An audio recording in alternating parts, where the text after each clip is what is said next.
ലൂക്കോസിന്റെ സുവിശേഷം 1-ാം 76-ാം വാക്യം.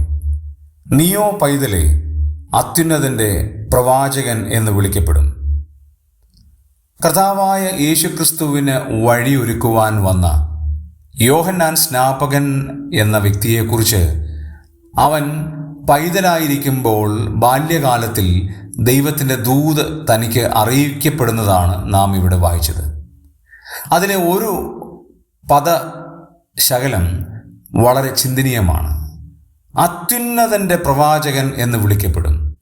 ദൈവത്തിൻ്റെ പ്രവാചകനെന്നോ കർത്താവിൻ്റെ പ്രവാചകനെന്നോ പറഞ്ഞാൽ മതിയാകാമായിരുന്നു.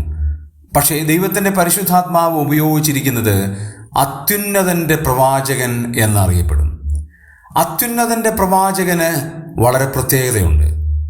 ഈ അണ്ടകടാഹം മുഴുവൻ ഉണ്ടാക്കിയ മഹോന്നതനായ ദൈവത്തിൻ്റെ ശബ്ദം ഈ ഭൂമിയിലുള്ള ജനത്തെ അറിയിക്കുവാൻ, ദൈവം എന്ത് പറയുന്നു എന്നുള്ളത് ജനത്തോട് പറയുവാൻ ദൈവം തിരഞ്ഞെടുത്ത വ്യക്തിയാണ് പ്രവാചകൻ. അവൻ വിളിച്ചു പറയുന്നത് ഇത് മാത്രമാണ്: യഹോവ ഇപ്രകാരം അരുളി ചെയ്യുന്നു.